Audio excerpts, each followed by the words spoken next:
আমরা যখন রাজশাহীতে গিয়েছিলাম তো সেইখানে কি করেছি আর ট্রেনের মধ্যে আমরা কি খেয়েছি আজকের ভিডিওটা সে নিয়ে থাকবে। তো সবাই আমার ভিডিওটা অবশ্যই লাইক কমেন্ট দিয়ে দেখতে থাকুন।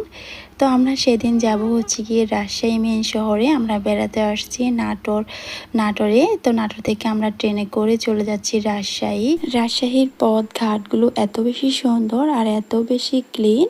এই তো এখন আছি আমরা আব্দুলপুর রেল স্টেশনে। আর আমরা আব্দুলপুর রেল স্টেশনে আসছি সেই ভাইরাল লুচি আর ভাজি খাওয়ার জন্য। আমরা বাসা থেকে নাস্তা করে আসি নাই, ভাবলাম যে এখানে এসে নাস্তা করবো আর টুকিটাকি খাবার খাবো।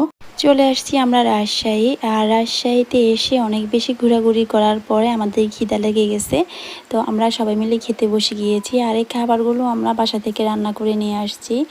গরু মাংস ভুনা আর সাথে হচ্ছে গিয়ে খিচুড়ি। যেহেতু অনেক দূর থেকে এসেছি, আমরা খুব বেশি একটা খাবার ক্যারি করতে পারি নাই। সিম্পলের মধ্যে বাসা থেকে যা রান্না করে আনতে পারছি ঝটপট সেটাই নিয়ে আসছি। আর রাজশাহী মেন শহরটা দেখার আমার অনেক বেশি ইচ্ছে ছিল। ফাইনালি আজকে চলে আসলাম রাজশাহী মেন শহরে। এসে তো অনেক ঘোরাঘুরি করলাম আর এই বড় নাগরদোলাতে উঠলাম। প্রথম তো ভাবলাম এই নাগরদোলাতে উঠতেই পারবো না, পরে দেখি উঠে সাহসী হলো। বিশেষ করে রাতের বেলা এই লাইটিং গুলো দেখার জন্য আমার আসার খুবই ইচ্ছা ছিল। ফাইনালি আমার ইচ্ছাটা আলহামদুলিল্লাহ পূরণ হয়েছে। আর এখান থেকে অনেক বেশি মিষ্টি ট্রাই করেছি। এত সুন্দর সুন্দর মিষ্টির আইটেম ছিল এখানে। আপনি যদি বিভিন্ন ধরনের